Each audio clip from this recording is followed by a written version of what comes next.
అందరికి నమస్తే. ఒకసారి ఇటు చూడండి, చూసిరు కదా, దాదాపు 15 రోజులు అవుతుంది నాటేసి.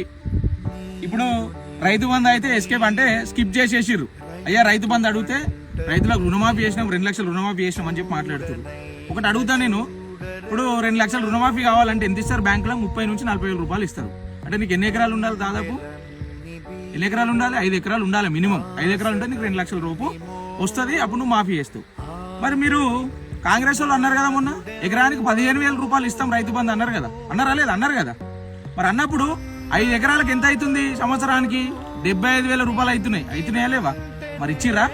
ఏమో నువ్వు 75,000 ఇచ్చినాక నువ్వు మాది కడితే ఎంత కట్టకుంటే ఎంత, అంతా మనం కట్టుకోలేను మా. సరే అది కూడా మాట్లాడదాం. దాదాపు రైతు బంధు 60 లక్షల మందికి రావాలి. వీళ్ళు ఇప్పుడు రుణమాఫీ ఎంతమందికి చేసిరో తెలుసా మీకు? 22 లక్షల మందికి చేసిరు. అంటే ఇప్పుడు చెప్పండి, ఎవడ స్కామర్ ఎవరు ప్రజలను పిచ్చోళ్ళని చేస్తారు? అంటే దాదాపు ఇంకా 40 లక్షల మంది ఉత్తలే కదా. అంటే 22 లక్షల మందికి 2 లక్షల లోపు రుణమాఫీలు చేసి 40 లక్షల మందికి పంగనామాలు పెట్టింది ఎవరు? ఆలోచన చేయండి ఒకసారి, వీడియో ఇస్తున్నటువంటి మిత్రులు. మనకంటే ఆలోచన ఉండాలి కదా, అవునా కదా? మీరు చెప్పండి. రైతు అనేటోడు పిచ్చోడు అనుకుంటుర్రా? రైతు అనేటోడు అవలగాళ్ళం అనుకుంటుర్రా?